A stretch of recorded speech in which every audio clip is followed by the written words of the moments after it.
Hi everyone, I welcome you for today's lecture on gantry girder. It will be design of a gantry girder with necessary checks. What do you mean by that? These are the structures which is built in industrial buildings. It is used to carry the load and heavy equipment inside the industrial building. This gantry girder, which consists of a runway beam. So this is an I section. So the I section runs throughout the length of the building. So up to which distance you have to travel the heavy load. And next, end truck bumper, and you will be having bridge drive wheel. So these wheels are used to drive the structure. So you will be having two wheels at the two ends. So due to this wheel, this crane will be transported from one end to another end. You can see the movement. So there will be wheels inside the crane, and you can see the conductor track. So these are the track which is also on the other side. So this is conductor track. By this track you could be able to transfer the weight from the size. See, the load and the equipment can be transferred to any of this dimension in its length or in its width. So this is the usefulness of the structure. You will be having a hook block or a crab. So you can hang the loads and you can drag to the distance, or there will be a crab like structure. It will catch the load or equipment and it can transfer to all the area throughout this. And you can see a rails. So above that there will be a runway rail. So I section is being placed here, and above that you will be having a rail. Through this rail line, crane girder moves towards the length. So this is called as crane girder or bridge girder. Okay, now you understood the components of the gantry girder system. We will be designing the I section. So this is the structure which is going to transfer the load. See, whatever load is taken by this hook, it will be transferred to the two girders. So these are the crane structure which will be hanging. So through this crane there will be half of the load will be transferred to this girder and another half of the load will be transferred to this gantry girder. This is crab girder and this is the gantry girder. So you find the difference. So right now we are going to design this gantry girder structure, which will be an I section, and above that, if required to increase the size of the member or the sectional property, you can add another member. It is a channel member. Above that you will be having a rail, and the wheels will be rolling through this rail, and you will be having a long structure called girder. So this is known as the crab girder, and you can see the hoist, crab or trolley. Gantry girders are provided in industrial buildings to support the overhead cranes. So these are also called overhead cranes for transporting and lifting heavy loads.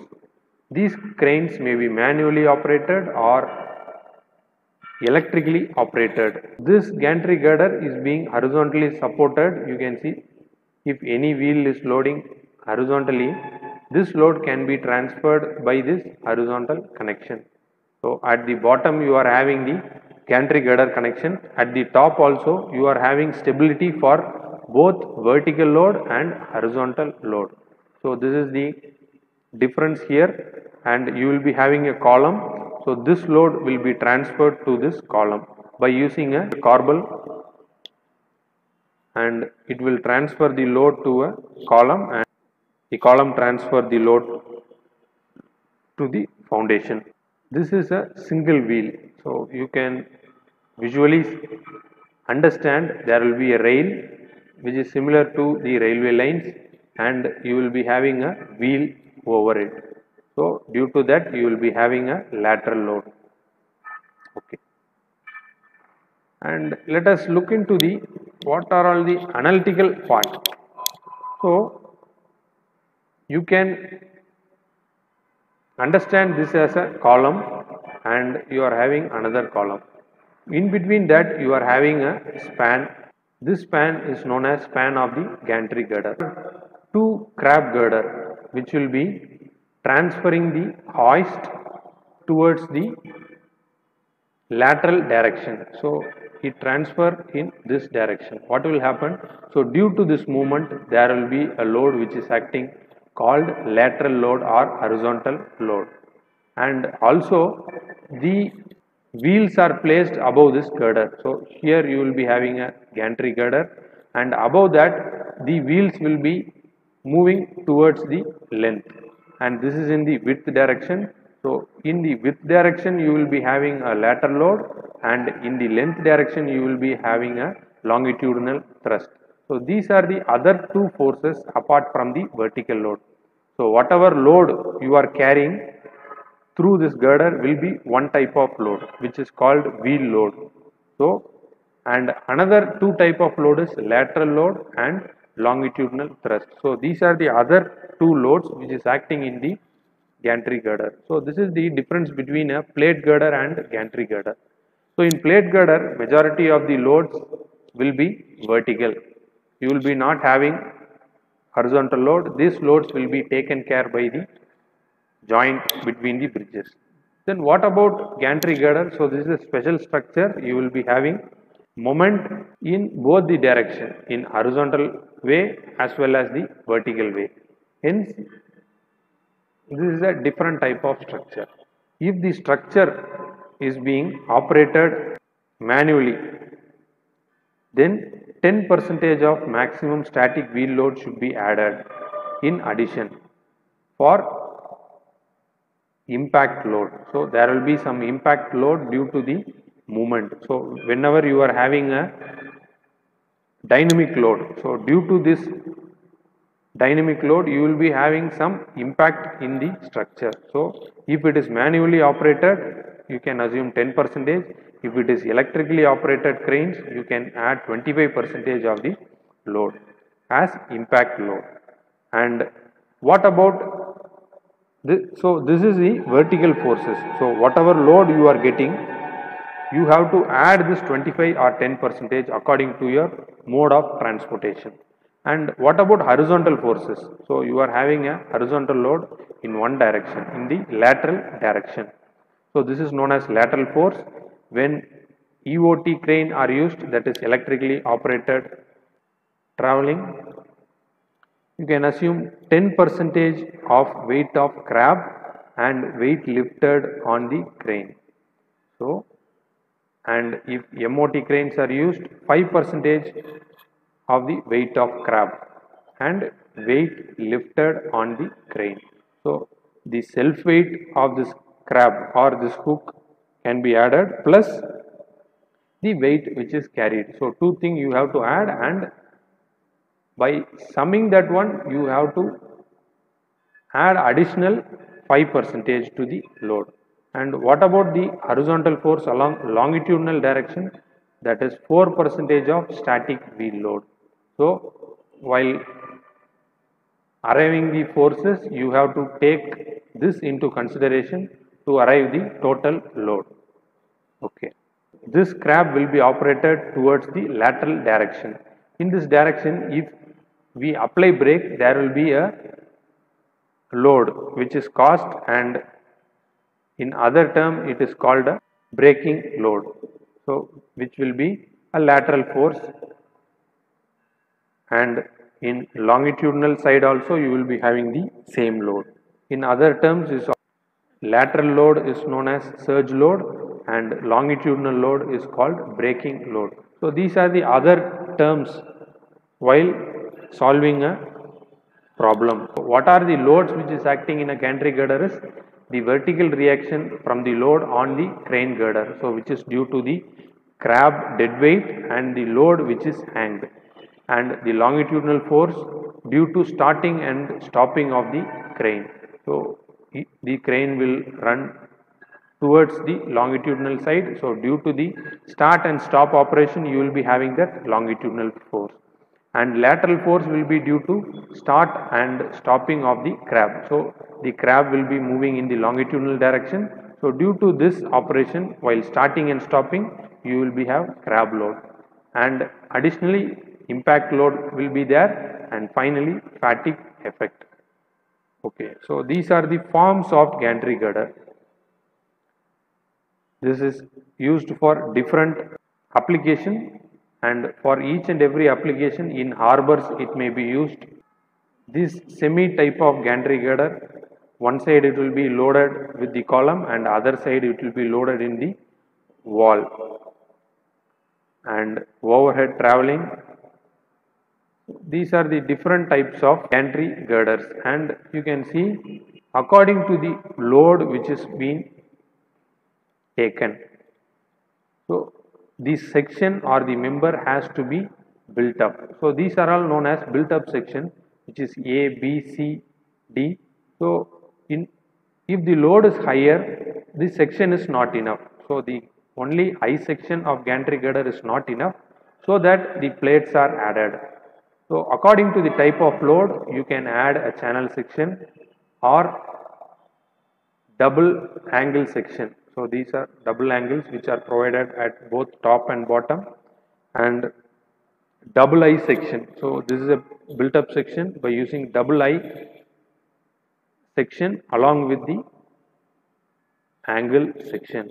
So according to the requirement, you can assume the member. Okay, the next thing what you have to understand is the load will be moving type load in the span. When you are having a span of gantry girder, there will be loads. So you will be having wheels running around the girder. So what will happen? There will be two wheels. So by these two wheels, the total load is going to transfer in this girder. So what happens? The mode of load will be moving load. So in plate girders, you will be considering dead load into account, and you can derive the bending moment and shear force through this dead load. And in case of gantry girders, the load will be moving load. So for that, there are certain principles to get the shear force and bending moment. So if you want maximum shear force and bending moment, these wheels has to be located at a particular distance from the support in order to get the maximum bending moment and maximum shear force. So in order to get that, we shall follow the principle. So if you need maximum shear force, what you have to do is you have to locate the two wheel load at the edge of the span. So if the wheel loads are very near to the support, then you will be having the maximum shear force. So if you need in terms of a formula, you can take W as wheel load and 2C is the distance between the two wheel and L is the span. So you can use this formula in order to find the shear force and reaction. So the same picture is given here. So if you need bending moment, maximum bending moment, there are two cases. In this picture you can see if A by L, so this is A, the distance between the wheels, and L is the span. Say for example, if this is 8 meter, you can exactly place the first wheel load at 4 meter and the other distance will be A. And what happens if A by L ratio is lesser than 0.586? So in this case it is greater than or equal, and in this case it will be less than or equal to 0.586. What you have to do is, see, this is the center point of the span. So if this is 8 meter, the center point C will be exactly at 4 meter. So the distance between the two wheel load is 4 meter. Say for example, the center between the two wheel will be 2 meter. So at 2 meter there will be a resultant load. So what do you mean by resultant is, if you add the two load, you will be having the resultant load and the resultant distance. So if you need maximum bending moment, what you have to do is, you have to place the wheel at a distance a by 4 from the center. So this is the center of the span. You have to place this two wheel. So A is the distance between the wheel, and you have to place the resultant load at the distance of A by 4. So the same formula is given here, which is C by 4. What do you mean by C is distance between the two wheels. So if you want maximum bending moment, you can locate the wheel load at C by 4 distance. The first wheel should be placed at the distance of C by 4. So these are the two cases.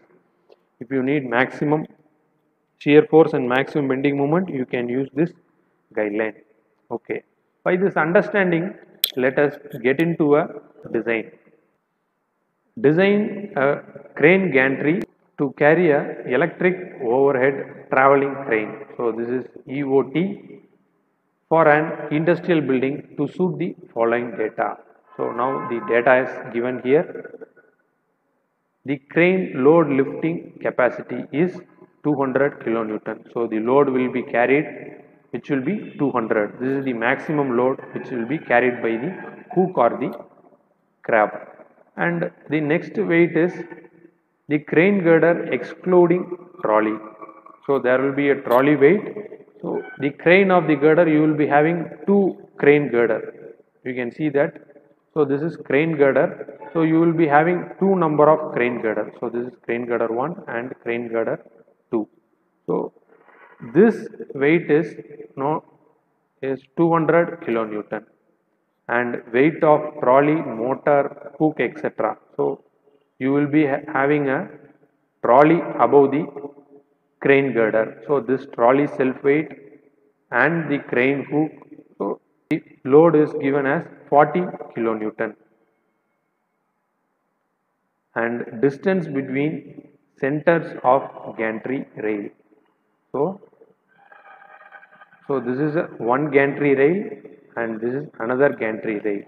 So the distance between the two gantry rail is 15 meter, and the gantry girder span is given as 7.5,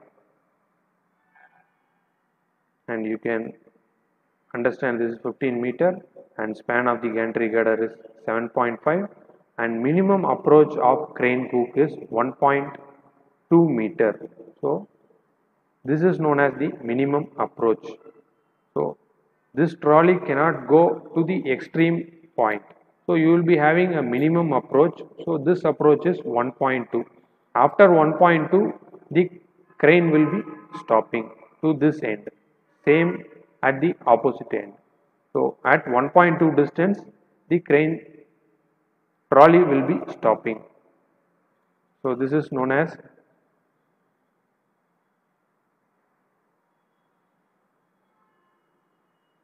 minimum of crane hook. So the distance between the crane wheels.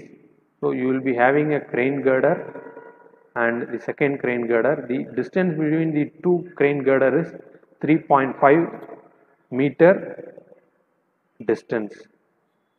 Okay. So now the weight of the rail section is given as 0.3 kilonewton per meter. We already know that you will be having a rail. So this is the structure which we are going to design. So the rail is having a self weight of 0.3 kilonewton per meter, which will be running above the girder, and the height of the rail section will be 150 mm, that is 0.15 meter, and yield stress of steel is given as 250 Newton per mm square. Now what we have to do is draw the cross section of gantry girder to a suitable scale. Design should conform to the specification of Indian standard codes. We have to design and draw the cross section of the gantry girder. So our aim is to design this section. So whatever the load which is acting will be transferred through this gantry girder to the column. So let us start the design.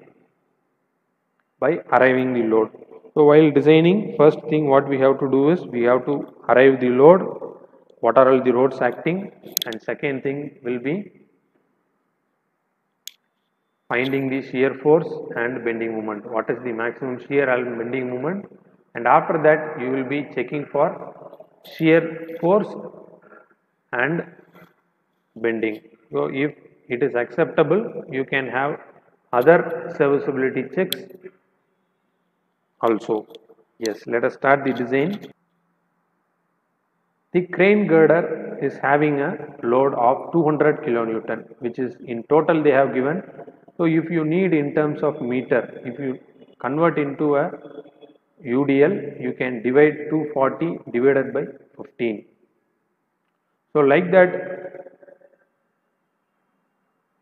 And second thing is 240 kilonewton. So what is this 240 is the weight which is being carried by the crab and the dead load of the crab, the motor. So if you add that, you will be having a point load which will be running towards the crane girder. Okay. So this is 240 kilonewton. What we can do is the span of the gantry girder is 7.5. So maximum static wheel due to self weight of the crane girder. So let us make into a single load. So how to convert that? So you will be having two wheels. See, this is crane girder number 1 and crane girder number 2, and there will be 1, 2, 3, 4. There will be 4 wheels which is acting in a both the girder. So if you want to find wheel load for a single wheel, you can divide it divided by 4.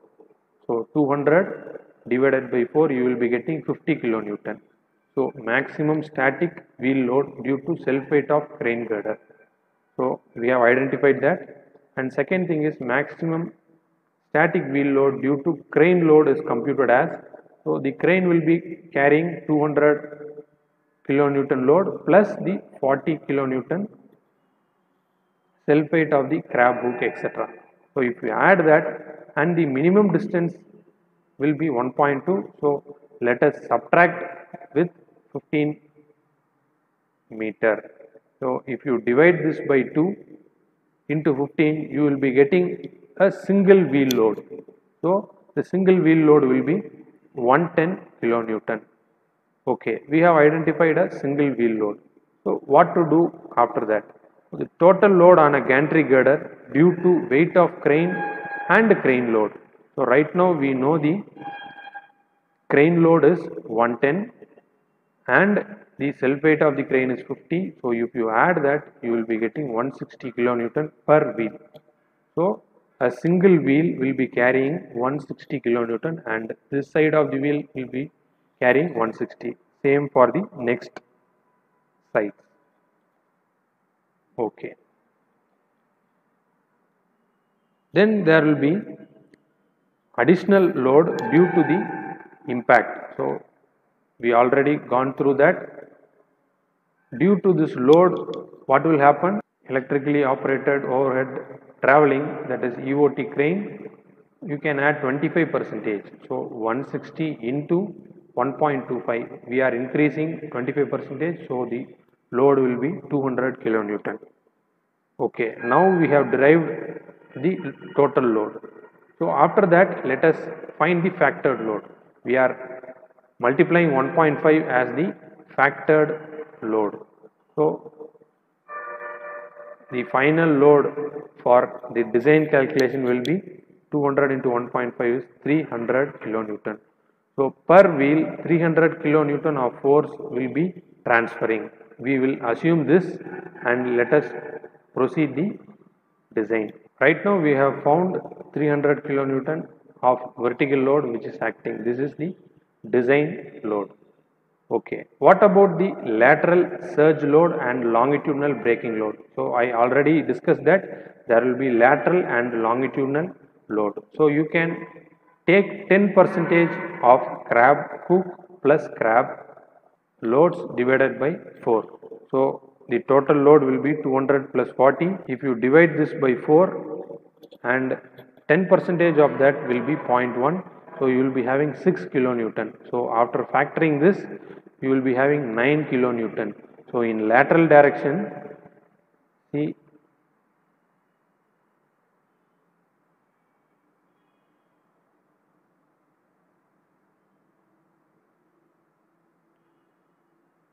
so this is the lateral direction. In lateral direction, you will be having this load. Then this load right now we have identified as 9 kilonewton. So 9 kilonewton of force will be acting in this girder. So next we will be identifying the longitudinal load. So what is the force which is acting in this direction? So for that 5% of wheel load is being given as per IS code recommendation 875 and 807. So if it is a 5% of wheel load is 200 and if you multiply that 10 kilonewton will be acting. So if you factor that you will be having a longitudinal force of 15 kilonewton. So right now we have arrived all the forces which is acting in the girder. So a vertical force, horizontal force in lateral as well as the longitudinal. After arriving this, we can find the bending moment and shear force. How to find the bending moment and shear force? Similarly, the same way for vertical moment, lateral moment and longitudinal moment due to this 3 load. So we shall split it into 3 and we shall identify the bending moment. So as discussed earlier, if you want maximum bending moment, so the span of the girder will be 7.5 meter, that is 7500 mm. So the maximum wheel load is 300 kilonewton and the distance between the wheel will be 3.5 meter. And if you need maximum bending moment, so you can check the ratio of C by L. So this is lesser than 0.5. So the condition which I gave you earlier, which is 3.5 by 7.5 will be 0.467. So this is lesser than this. So A by L, this condition. So if you need to identify the bending moment, you can place your wheel load at a distance of A by 4. So A here for our case is 3.5 divided by 4. We will be proceeding with the same condition. Okay, 3.5 divided by 4 will be 0.875. So at 0.875 we will be placing the first wheel. Now you can find the bending moment at the center. How to find the bending moment? First you have to find the reaction at A and B. If you are taking moment at B, say for example, if you want to find that, RA plus RB will be 600. So total downward force is 600 and total upward force is RA and RB. To find RB, we can take moment at RA.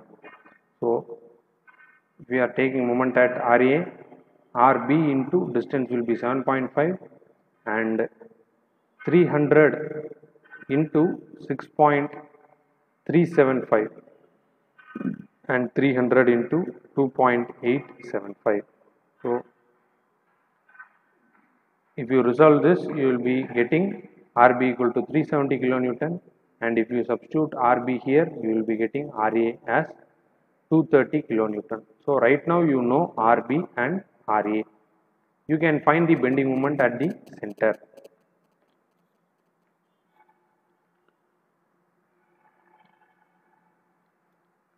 So while taking moment at the center, what we can do is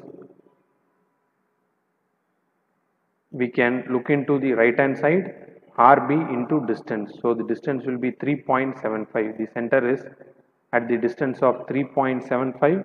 So RB into 3.75. So that is 370 into 3.75, which will be anti-clockwise, and 300 into 2.625, will be clockwise. So it will be plus of this value. If you add that, you will be getting 600 kilonewton meter. So this is the maximum moment at the center. So this is the maximum load due to moving wheel. So what about bending moment due to dead load? So what do you mean by this? Dead load is assuming the self weight of gantry girder. So this 300 kilonewton is a wheel load which is acting. So you are having the girder which also has the self weight which runs throughout the span. So you can find the self weight as, by assuming the self weight of gantry girder as 1.7 kilonewton per meter. So this assumption will be clarified further. And the self weight of rail is given as 0.3 kilonewton per meter in the given data. And you can add this, and if you add 1.7 plus 0.3, you will be getting 2 into 1.5. For factoring, you will be getting 3 kilonewton per meter. So while finding the bending moment, you can find WL square divided by 8. So load is 3 and L is 7.5 square divided by 8. So you will be getting 21 kilonewton. So this is the bending moment. So you can add 600 plus this 21. The total moment will be 621 kilonewton meter, which is the vertical bending moment. Yes, next let us discuss the horizontal bending moment. So this bending moment is due to the surge load, and you will be having a 9 kilonewton which you have arrived earlier in the lateral direction. You can see in the lateral direction a 9 kilonewton of surge load we have arrived. So for this load you will be taking the structure. So this will be, while taking the surge load, you can take the same concept of the finding maximum bending moment and shear force. So instead of 300 kilonewton, you can place the 9 kilonewton at the same place to find the maximum horizontal bending moment, that is surge moment. So if you resolve this, RA plus RB will be 18. So taking moment at point A, you will be getting the maximum bending moment as 18 kilonewton meter at the center. So you have to follow the same procedure for vertical what we have arrived.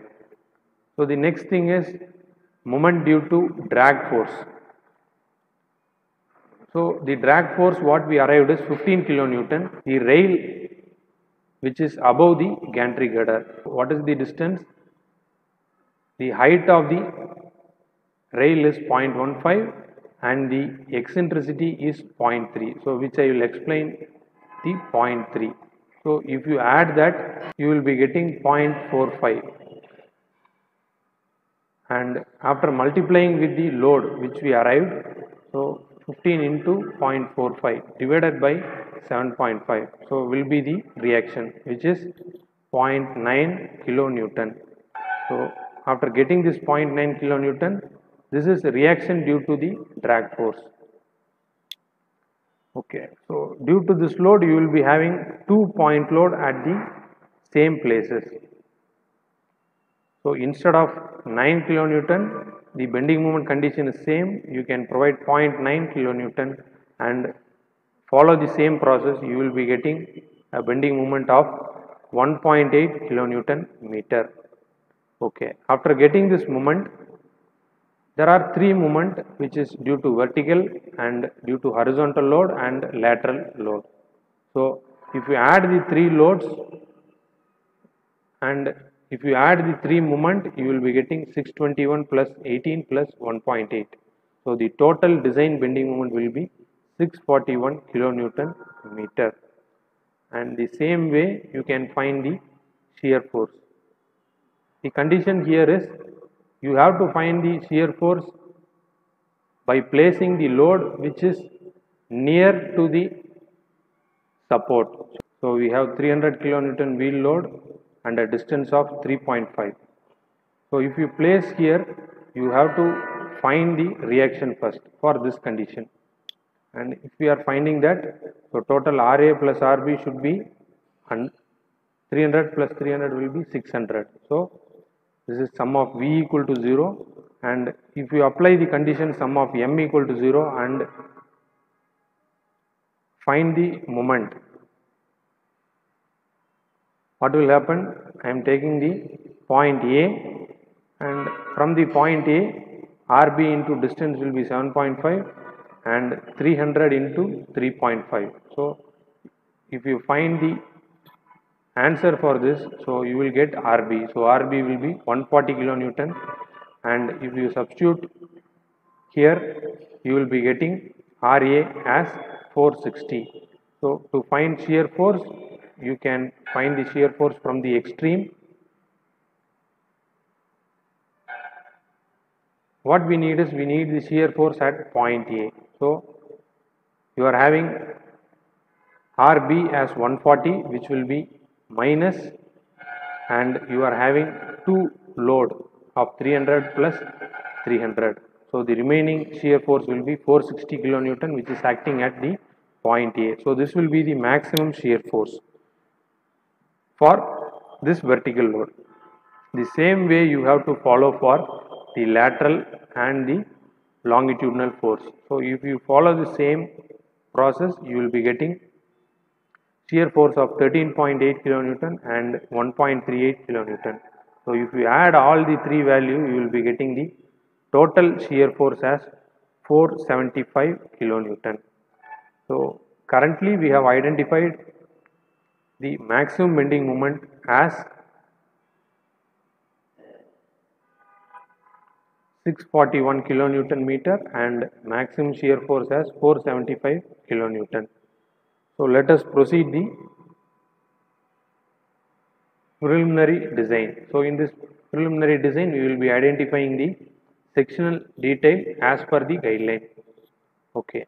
So in order to arrive at economical depth for gantry girder, for plate girder you would have used a different formula. For economical purpose in gantry girder, so majorly you can use the rolled steel section. So in plate girders you will be not using this conventional section.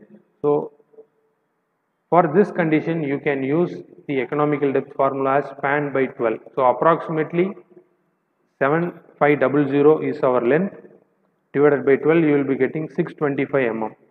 So this will be the economical depth. We can assume near to this value. So around 600 you are having a section.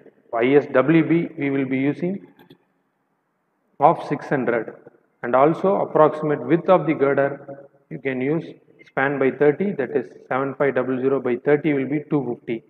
So exactly for 600 and the width of 250 you are having a section. So that we will discuss.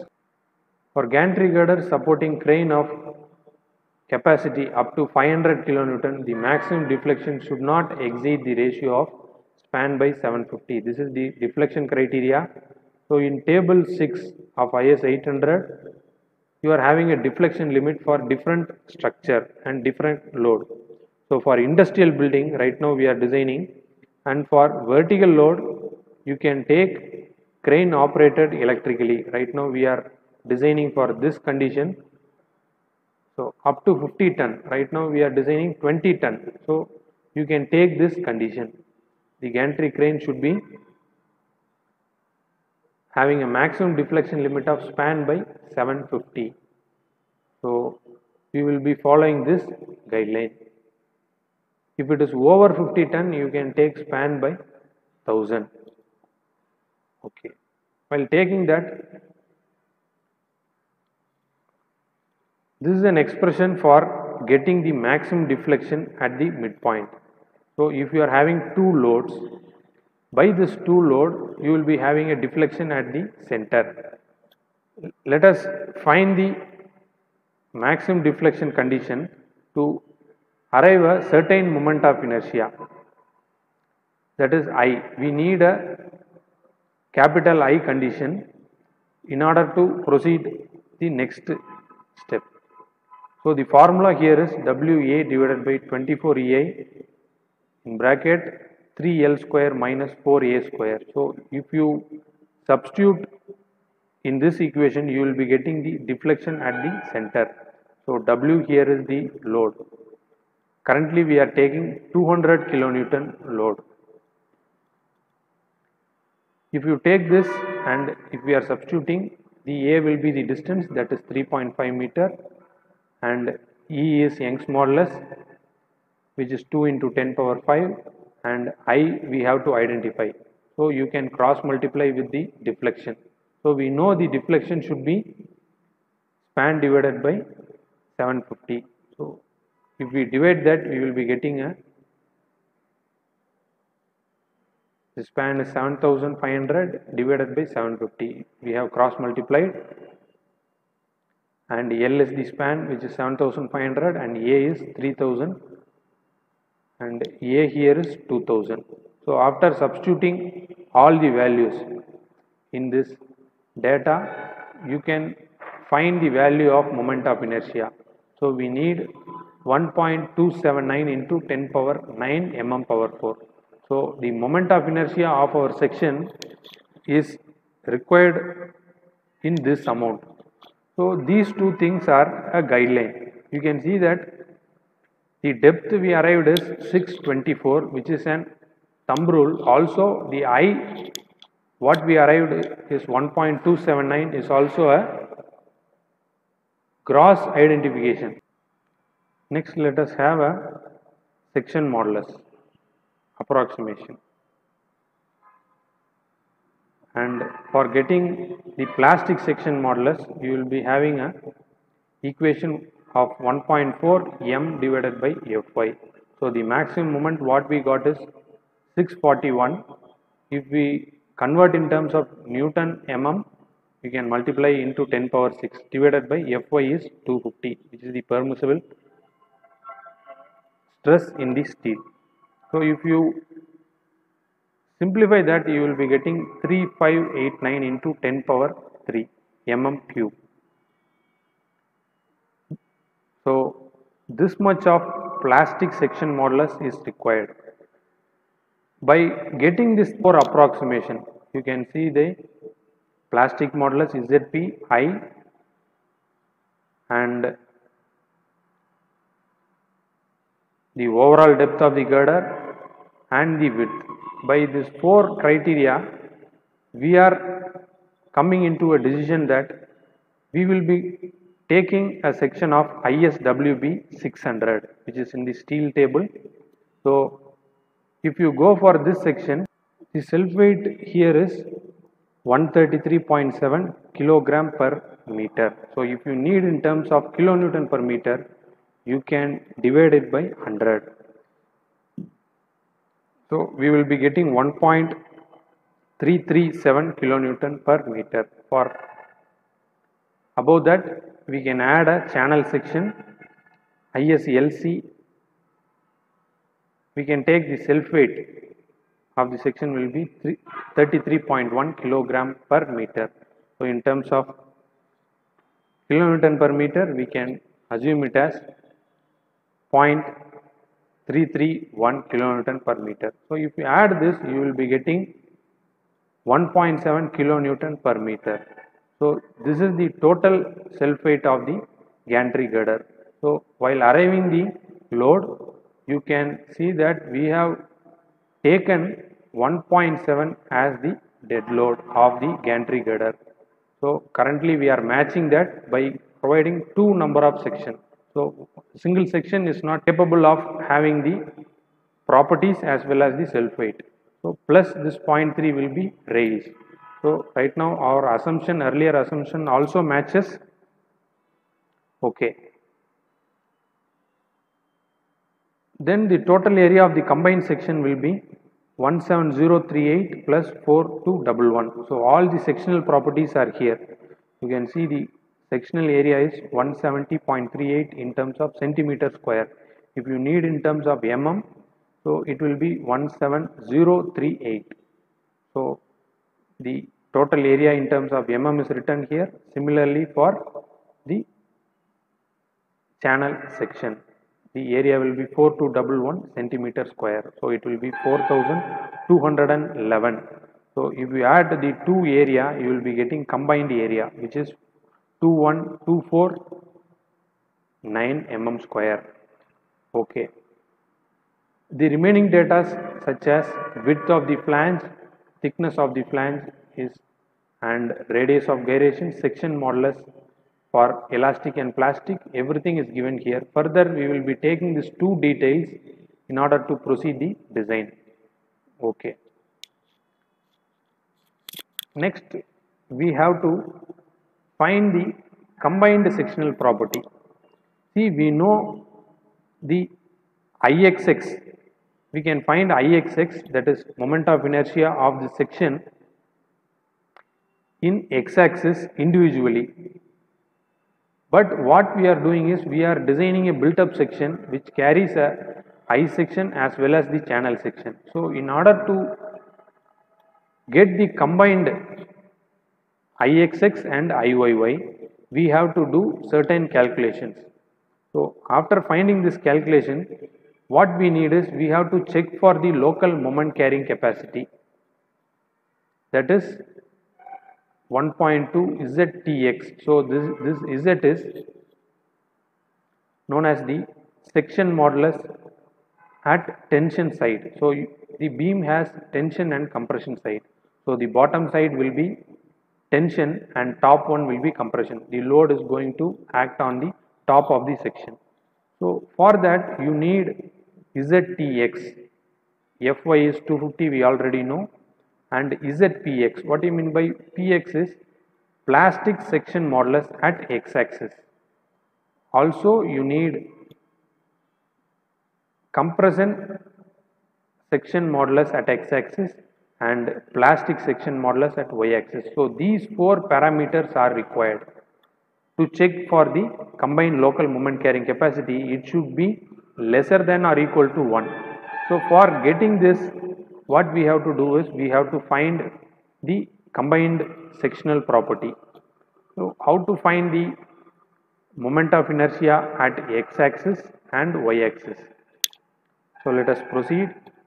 If you know basics or if you want to understand basics, you can check my earlier video about moment of inertia. You can check that and get clarified. So in short, I will be explaining here.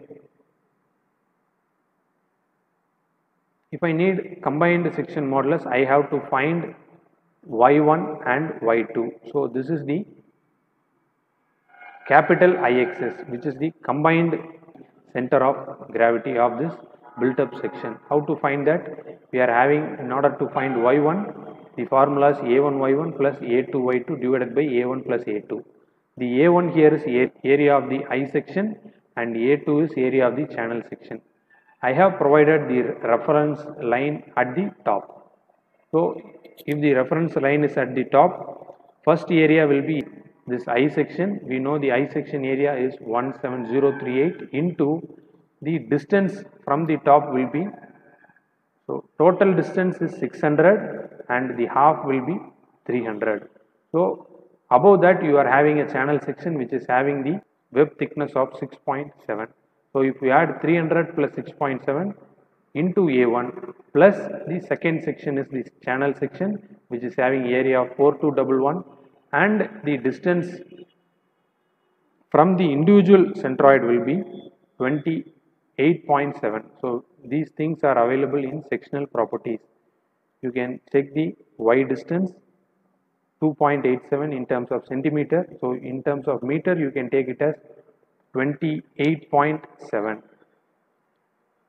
So by using this individual centroid you can find the y1 divided by a1 plus a2. So the distance from the top, that is y1, will be 251.6, and if you need y2, you know the total distance is 600 plus the thickness of the web is 6.7, that is that is 600 plus 6.7 minus 251.6 will be 355.1 meter. So this will be the remaining distance. So right now we have found out the common point of x-axis. Okay, so if you want total Ixx, that is, we have identified the centroidal distance. So right now if you need Ixx, you have to add Ixx of the I section plus Iyy of the channel section. Why it is opposite? Why? Because you are not providing the channel section in the own axis. You are inverting the channel section. So that is why this, for I section, x and y will be in the same direction, and for channel section, so the x direction will be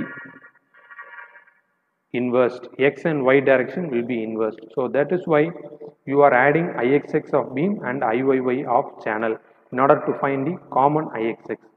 So how to find Ix of beam? You are having a formula of how to find radius of gyration is root of I by a.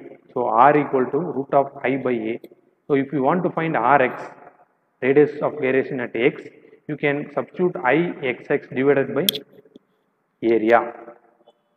So we know the radius of gyration of each and every section. You can see the radius of gyration at x-axis and y-axis.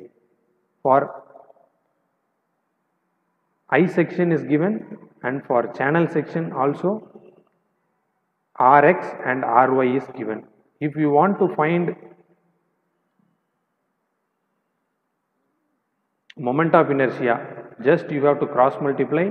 That is, if you need I, you can square root the radius of gyration.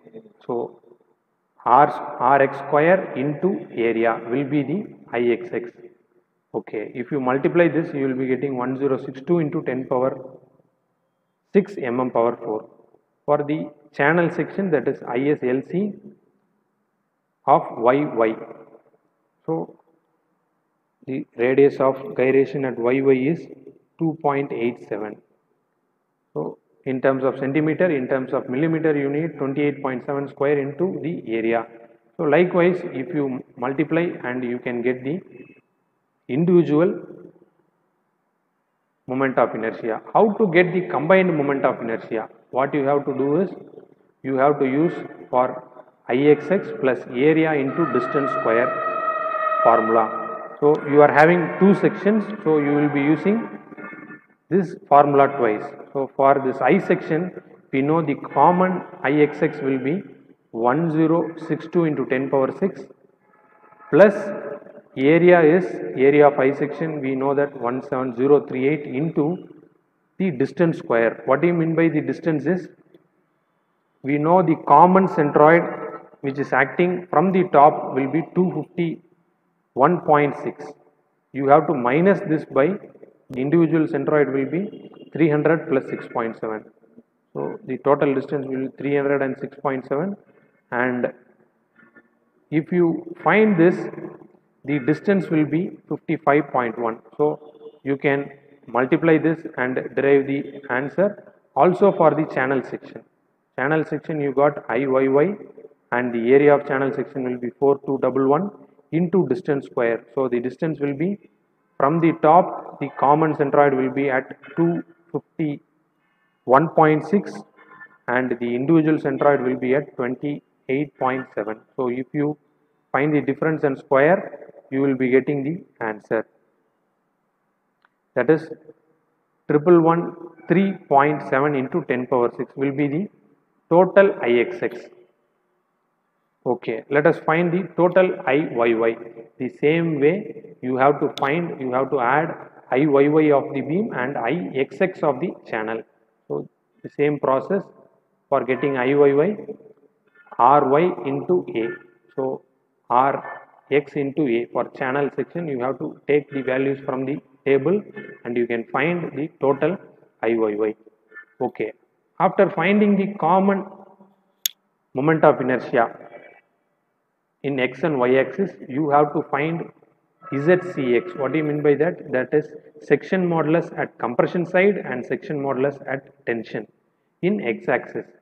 So we know the IXX value is 3.7 into 10 power 6, and if you need section modulus, the formula is I by y.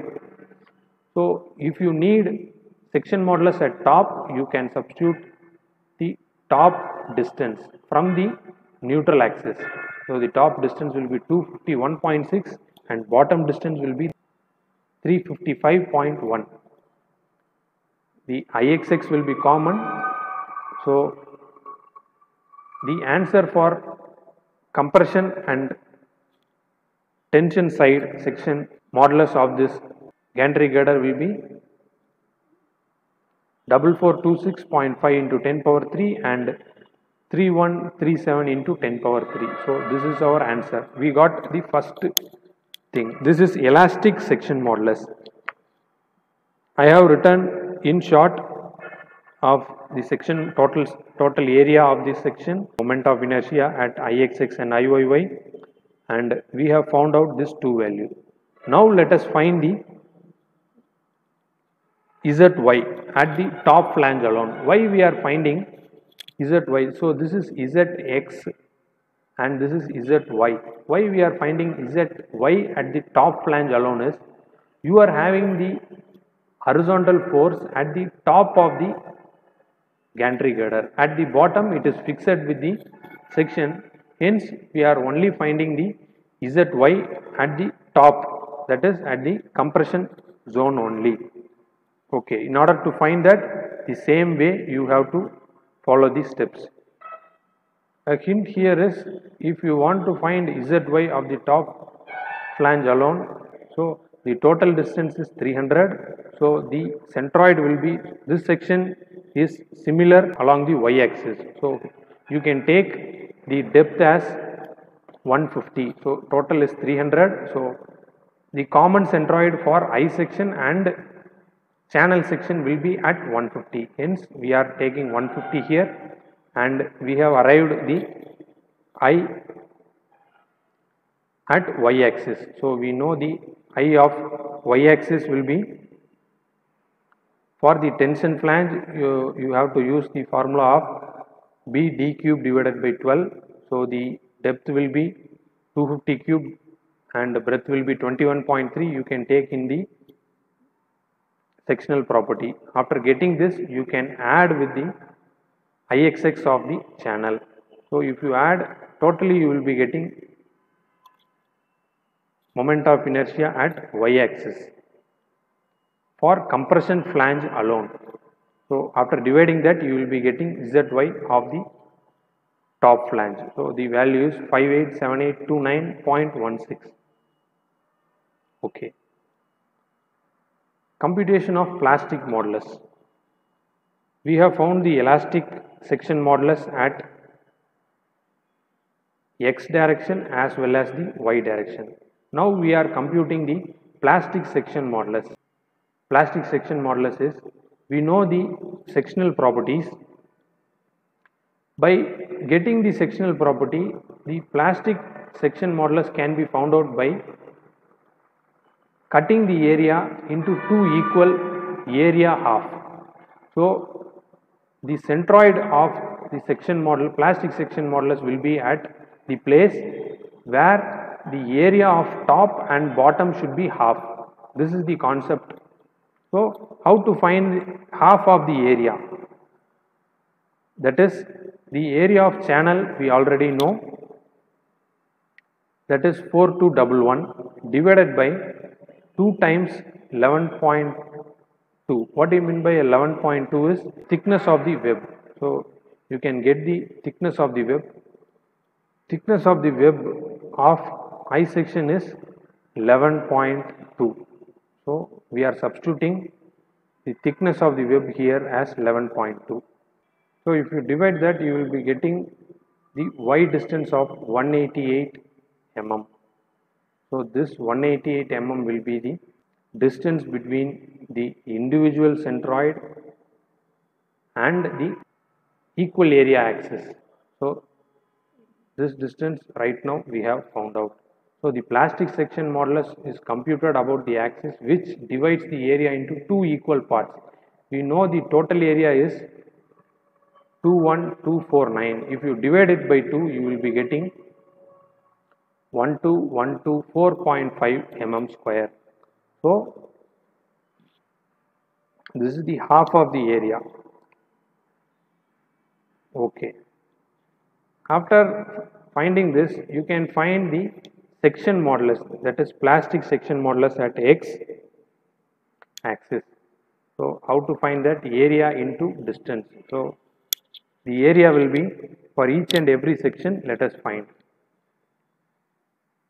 So 21.3. What do you mean by 21.3 is this is the thickness of the flange and the width of the flange is 250.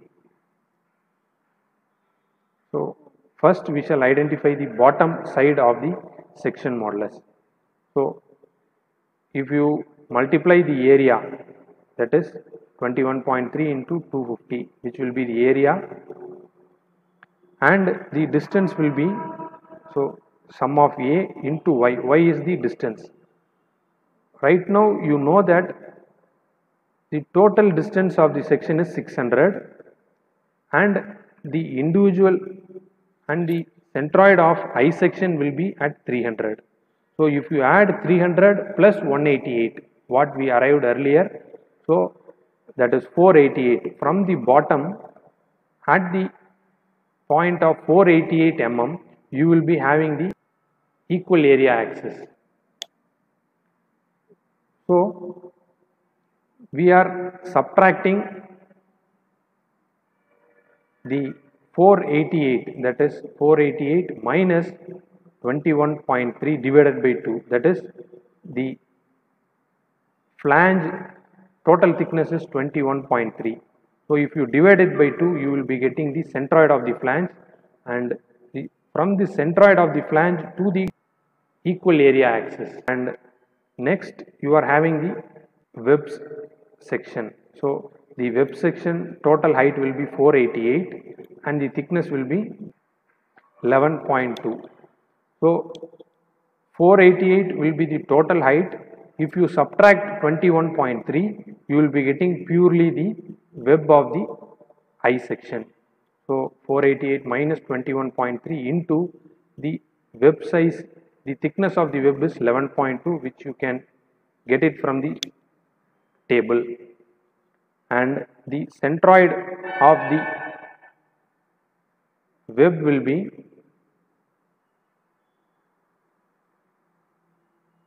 488 minus 21.3 divided by 2. So this will be the y. So if you add this two component, you will be getting the ZPX, that is plastic section modulus at x axis. So bottom part is over. So what about the top section? You are having three components. What are they? A channel section, flange area, and the web area of I section. So three components are there. So let us find equal area axis for the channel section. We know the channel section area is 4211 into what will be the distance from equal area axis. It will be, so you know, out of 606.7, this is the total height, which is 606.7. If you subtract 488, you will get the remaining value as 118.7. So this is the total distance, and if you subtract the individual centroid, so the individual centroid will be 28.7. So the channel section centroid is given as 28.7, and if you subtract, you will be getting area into distance. Okay, next for the flange. So the flange of the I section will be, the total thickness is 250 and the thickness will be 21.3, which is the area, and the distance will be total 118.7. First we have to subtract the channel web thickness, so which is 6.7, and we have to find the center of the thickness of flange. So thickness of flange is 21.3 divided by 2 is 10.65. So after subtracting this, you will be getting the distance from equal area axis to the center of the flange. So the second component is over. What about the third component of the thickness of the web?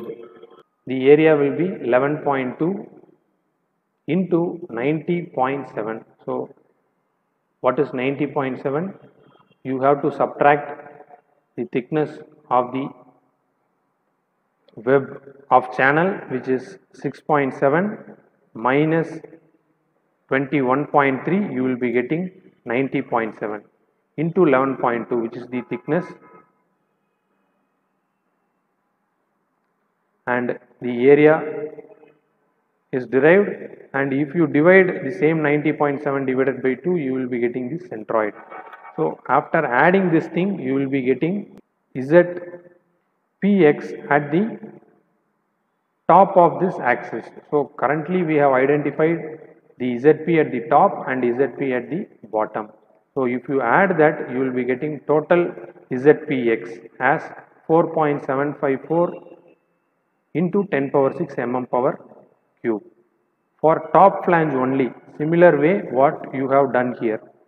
See, we have identified elastic section modulus at x-axis at top and bottom, and we have find elastic section modulus at y at the top. Right now the plastic section modulus at top flange only. The same thing you have to follow ZPY, which is for top flange only. We are finding the section modulus at y axis. If you are taking y axis, in order to find the section modulus of the flange section, you are having a direct formula, which is BD square divided by 4. So you can substitute the breadth as 21.3 and depth as 250 square, plus the next section is the channel section. For this channel, you are having breadth as 6.7 and depth as 300 minus 2 into 11.6. So the thickness of the flange is 11.6. If you are neglecting the thickness of the flange, you will get purely the web of the channel. If you square that divided by 4, and the next thing is the depth of the flange of channel section is 100. You are having two channel section.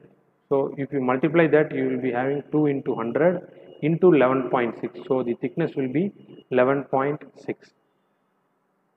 And if you multiply that into 150 minus 11.6 by 2. So the 11.6 by 2 will be the center of the flange. So from the center of the flange to the y axis will be 11.6 by 2. So if you find this area into this distance, you will be getting ZPY. After adding the three component, you will be getting ZPY of the top flange alone. So this is the difficult part in design of gantry girder, arriving the Z component for top and bottom. After getting the values, you can substitute here. So the formula is 1.2 Tx. So Z at, this is elastic section modulus at tension. So the elastic section modulus at tension will be 3137 into 10 power 3. So 3137 into 10 power 3 into Fy is 250 divided by 1.1. Why we are dividing into 10 power 6 is we need the value in terms of kilonewton meter, and this value is called the moment carrying capacity, elastic moment carrying capacity. For plastic moment carrying capacity, we have to substitute ZPX. So we know ZPX will be, total ZPX will be 0.754 into 10 power 6. So you have substituted here and we got the plastic moment carrying capacity of 1080.5 kilonewton meter, which is greater than elastic moment carrying capacity. See, this is the concept of designing a structure. First, how a structure should fail. If you are designing any building or industry, first you should have some limitations to see that the structure is going to fail, and then there should be deflection of the beam and it should reach the hinge and then it should break. You should visually see the deflection of the beam, then after that it should progress to plastic stage and then it should go to the breaking stage. So this is the process of failure. So in order to make sure that the elastic moment carrying capacity is 855 kilonewton meter and plastic moment carrying capacity is more. So this structure is going to fail like this way. So if the structure reaches 855.5 kilonewton meter, the elastic range will crossed, and after 1080.5 kilonewton meter, the section goes through the plastic range and then it will go to the breaking stage. So here we are checking the moment carrying capacity in plastic and elastic. Same way. So due to the horizontal load, the y-axis comes into the part, and we have found the ZY of the top flange is 587829.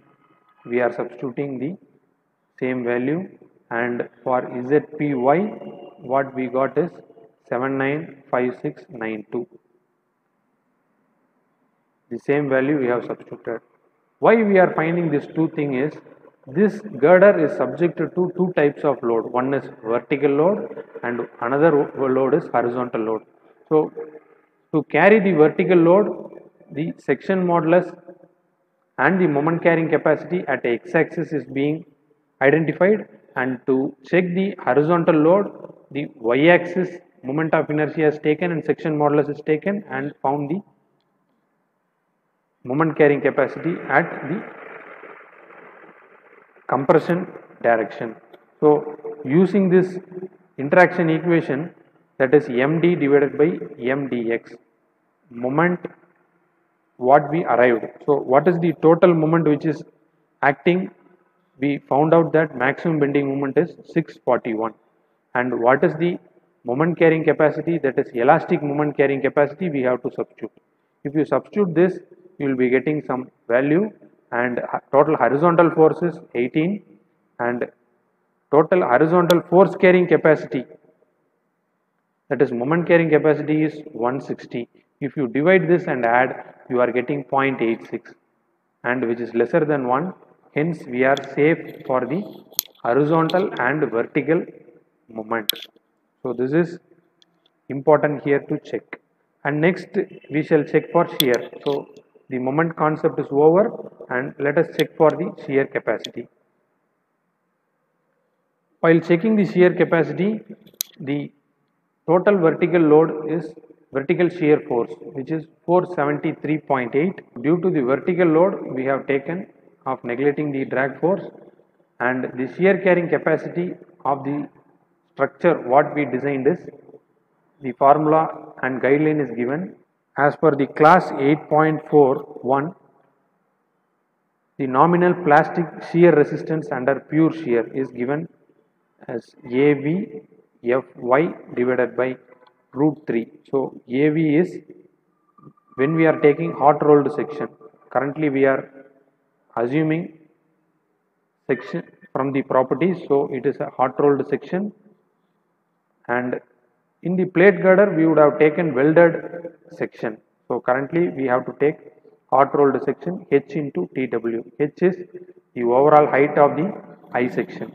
So 600 into 11.2, which is the thickness of the web, into Fy is 250 divided by √3 into 1.1, that is gamma m, material safety. If you find this, you will be getting 881.8 kilonewton. What is the force which is acting here is 473.8, which is the shear carrying capacity of the I section alone. Currently we have not considered the channel section. For I section alone, it is very much capable to take the shear. So that is why it is sufficient. The maximum shear force is 473.8, is lesser than 0.6 times the shear strength computed as, that is 0.6 into 881.8 will be 529. So which is also greater than the force which is acting. Hence our section has shear carrying capacity without any reduction in moment capacity. Okay.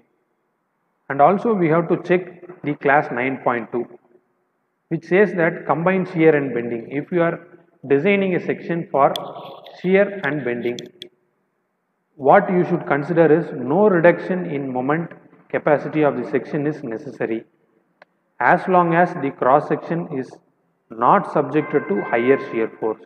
So the reduction of moment carrying capacity is not required here. Why? Because our condition is the factor value of applied shear force is lesser than or equal to 60% of the shear strength of the section as given in 8.4. So for checking the shear strength, we can go for 8.4. So we have gone to 8.4 section, and for checking the moment carrying capacity may be taken as 8.2. So we will be checking the 8.2 section. So let us go to the section 8.2 for checking the flexural strength, that is bending strength. How to check that? Our design moment, the factor design moment M of a section in a beam due to external action shall satisfy M should be applied moment should be lesser than our design moment. So let us check our capacity of the structure. So how much moment this gantry girder can take up. So for laterally unsupported section, we know that the gantry girder is not supported laterally. You can check that there is no support here. See, at bottom you are having a hinge, and at the top you are not having any support. So it is not laterally supported. So hence you can go for the second condition. If laterally unsupported, what we can do is we have to find a design moment, that is MD's design moment, that is beta ZP FBD, that is plastic section modulus into FBD. Beta shall be taken as 1 for plastic and compact section. So we can go for 1, and ZP we already know that. Currently we need to find FBD. What do you mean by FBD is design bending compressive stress obtained as given below. So FBD is an additional equation which is given, that is bending stress reduction factor into Fy. Fy we know that 250 divided by gamma m, which is 1.1. We need to find bending stress reduction factor. How to find this? You are having the guideline of 1 divided by phi LT plus phi LT square minus lambda LT square power 0.5 should be lesser than or equal to 1. So let us find this condition and let us apply this equation to find MD, that is design moment carrying capacity. And also for finding critical moment carrying capacity, the following simplified equation may be used. This is also given in Codal book in 8.2.2.1. We can use the critical moment carrying capacity in a simplified way. Square EIY HF divided by 2LT. We know Young's modulus is 2 into 10 power 5, and Iy is Iyy, we have combined Iyy we have already found out. Currently we will be taking 46.96 into 10 power 6.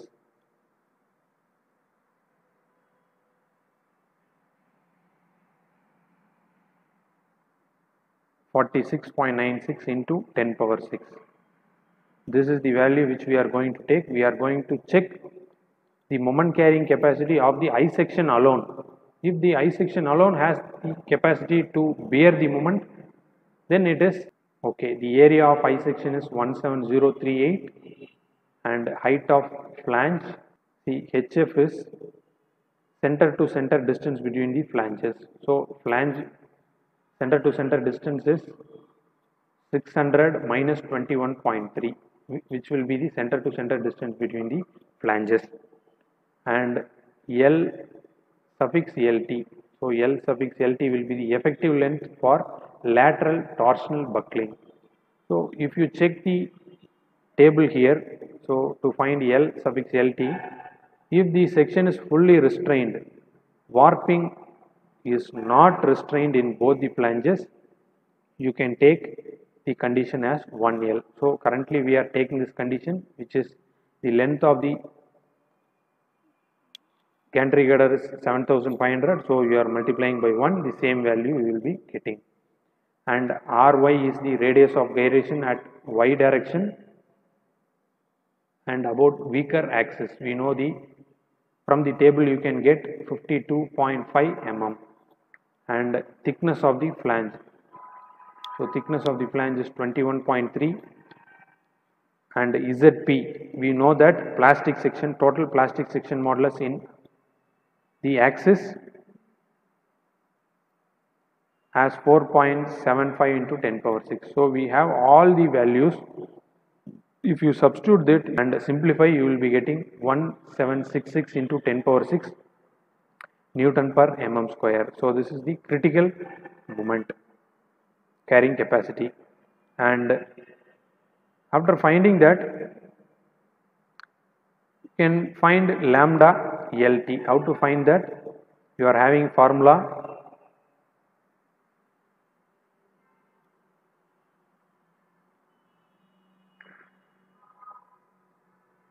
the lambda LT, you are having formula of beta ZP Fy divided by MCR. Currently we have found MCR, the remaining values we have to substitute. MCR we got it as 1766 into 10 power 6, Fy is 250 and ZP is 4.75 into 10 power 6 and beta is 1. So if you substitute, you will be getting 0.673. So this is the value of lambda T. And what we need next, after finding lambda T, you can substitute the lambda T here. So and we need phi LT. How to find phi LT? That is, we need to substitute in this equation. So here you need alpha LT. So how to find alpha LT is, for rolled steel section, which is given as 0.21. Currently we are designing rolled steel section, hence we can take alpha LT is 0.21. So we know alpha LT and lambda LT, we can find phi LT. So after getting the value phi LT and lambda LT, you can get the bending stress reduction factor. So which is the thing I have substituted here, phi LT and bending stress reduction factor, and we got this value of 0.86 and phi LT as 0.776. So if you substitute the value bending stress reduction factor into Fy is 250 divided by 1.1, you will be getting 195.6 Newton per mm square. So after getting FBD, you can substitute in this design moment. So after substituting, you are getting 929.8 kilonewton meter of design bending stress only by the I section. So I section alone has the capacity of 929.8. So the moment which is acting due to all the forces is 641. So So it is far greater, so hence our section is safe. So the next section is, what we have done is, shear check is being over and bending check is also done, and the capacity of the section also we have checked for the bending. Right now we can design for the weld. So you have to weld the channel section as well as the eye section. So for that you can use this formula Q equal to, that is desirable shear capacity of weld, is V AY divided by IX. So what do you mean by V is, that is the service vertical load. So we have the vertical load as 473.8 kilonewton, and A is the area of channel section which we are going to weld, and Y will be the top portion. In the top portion we are going to weld the section. Okay? That is why we are taking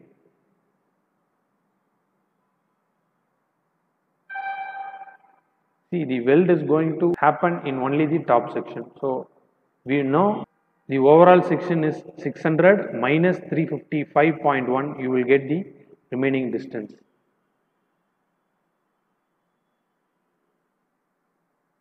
That is 244.9. Okay. Then IXX, we already know the IXX of the section, 3.7 into 10 power 6. After substituting here, you can get the desirable shear capacity. It will be requiring a shear carrying capacity of 439 Newton per mm. So for each and every mm of the weld, 439 Newton or more than that is required to take care of the shear load, and we are adopting 3 mm weld. If you provide 3 mm weld, so what is this 270 is, you can check here that the ultimate tensile stress of 250, we are using a yield stress of 250. So in IS 800, tensile property of structural steel is given. So in that, the ultimate tensile stress carrying capacity starts from 270. So we can take this, and the ultimate stress carrying capacity into the size of weld is 3 mm divided by root 3 into 1.25. This is gamma m. So from this code you can find this formula, and 1.25, which is the partial safety factor for the material if you are going for weld. So if you divide this, you will be getting 4.417 Newton mm. So let us provide weld at both the direction. So the weld will be provided. So the section will be welded at 3 mm at this point as well as this point. So you will be providing weld at both the direction. So if you provide that, you will be getting twice of the capacity. So nearly 834 Newton per mm strength you will be achieving through this weld, adopting 3 mm continuous weld on both sides of the flange of the girder, connecting the channels. And the final step is check for deflection at service load. So only for service load we are checking. Earlier we have taken the total load. So what is the service load is maximum static wheel load. So per wheel load you are having 160 kilonewton apart from impact load. So if you are substituting the 160 kilonewton here, and you can check that by using the I. What I we have provided for this structure is 3.7 into 10 power 6 in IXX. So for provided moment of inertia, we shall check the maximum deflection. So the maximum deflection here is 8.7 mm. So which is lesser than 10 mm, which is the guideline, that is 7500 divided by 750. So hence it is safe under the deflection also. So we have nearly came to the end of the session, and this is quite a long session, but the complication here is the load is not only vertical, the load is from lateral as well as longitudinal direction. We have checked for those eccentricity. So we had combined shear and bending force along this three directions and for the three loads. I hope you got the procedure to design a gantry girder. So this will be a challenging for a civil engineer. If you have this knowledge, you can tackle any kind of analysis and design complicated structure. I hope you enjoyed this session. Happy learning. See you again. Thank you.